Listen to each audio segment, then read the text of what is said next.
Vag Talk. Vag Talk. Vag Talk. Vag Talk. Vag Talk. Woo! What if that was our intro?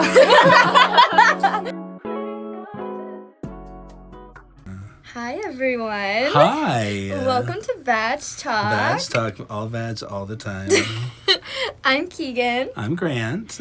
And today we are talking about Assure. Assure. Assure. What is it? Tell me more. Assure is a coil.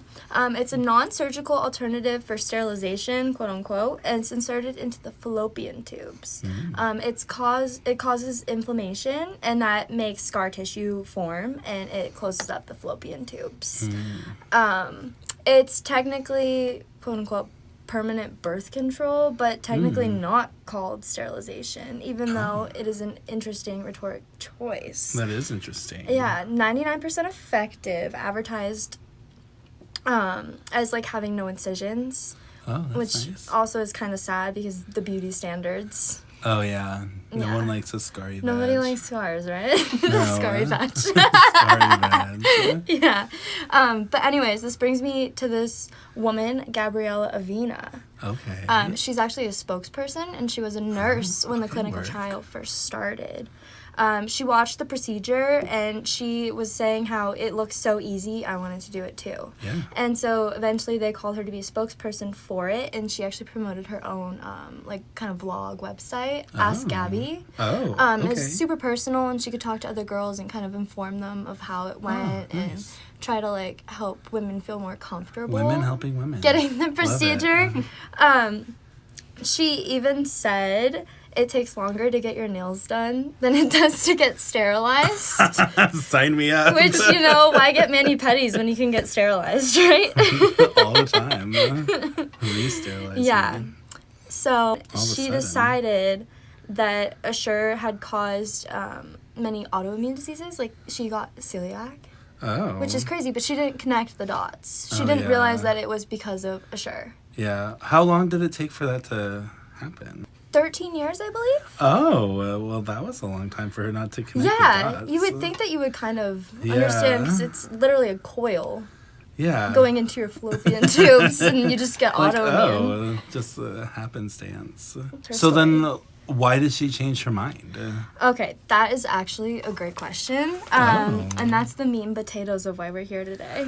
Okay, when it came to their testing, they were able to jump through some loops in which if there's something else on the market that's substantially equivalent, it can pass, or it should technically be an exception, but it got taken advantage of. Ugh.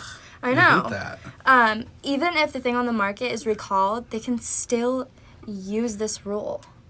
How insane is that? That doesn't make sense. It What? sounds crazy, but they can't get sued because of what's called the FDA pre-exemption. Oh, that's dumb. Because of FDA regulations or whatever. Yeah. Thanks, FDA. Yeah, Looking out. And that's where this led to a whole slew of problems. Dun, dun, dun. Yeah. Okay, so with problems for the Assure, the first kind of big one was cramping, fevers, bleeding, immense bleeding. And in the first couple of days after insertion, this is typically when these would happen, which is kind of a red flag, I feel. Yeah, no one likes that. Also nickel. There was nickel in the coil, so nickel. Oh, like on your belt?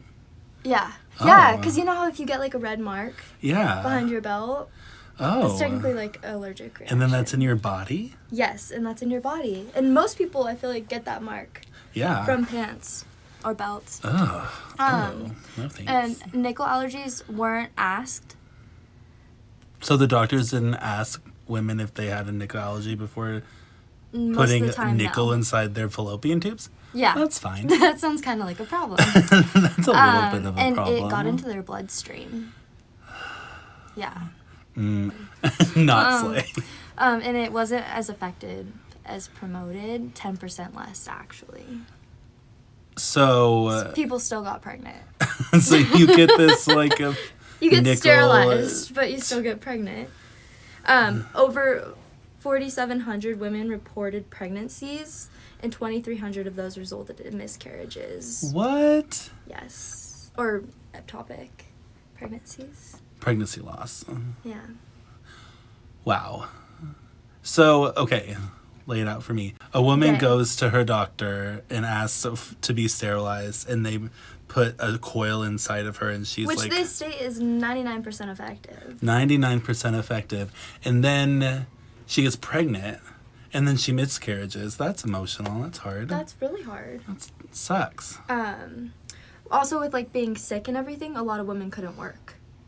Mm. They were struggling, and so they'd have to stay at home. And imagine with the emotional damage too, of a miscarriage on top of that. Oh my gosh, I couldn't even. Yeah. That's so devastating. Also, hair loss.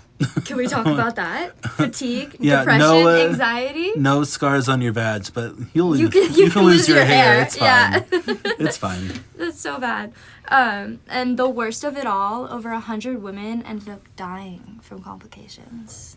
Oh my gosh, really? Yeah. Oh my god, that's horrible. So sad.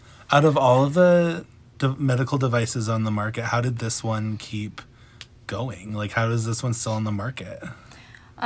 Well, between 2013 and 2017, the pharmaceutical company paid out over $2 million to doctors who actually used Ensure. That's a lot of money. It's a lot.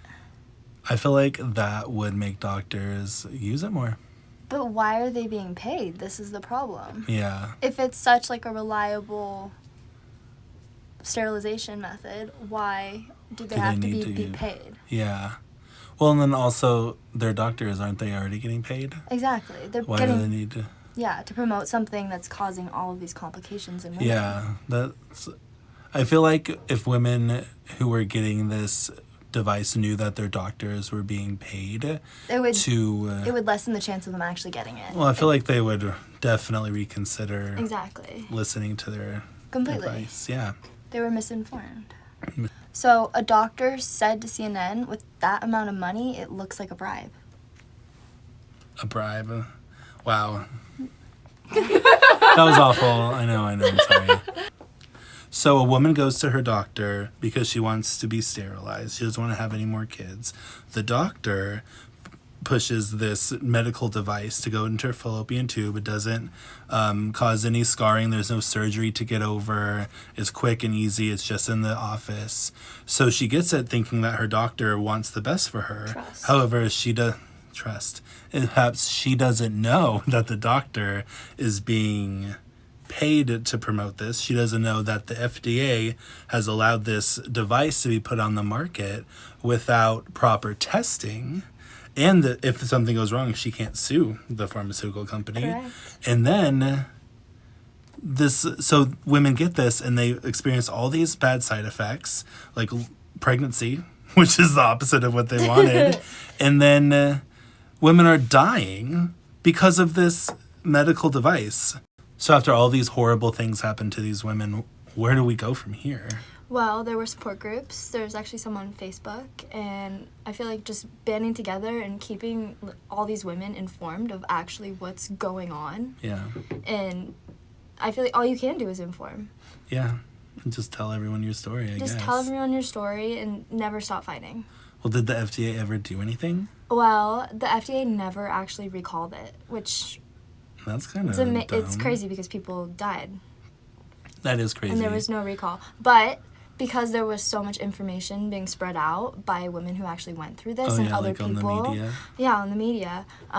The pharmaceutical company pulled it off of the market because of the decrease in sales in 2018. Yeah, the decrease in sales, okay.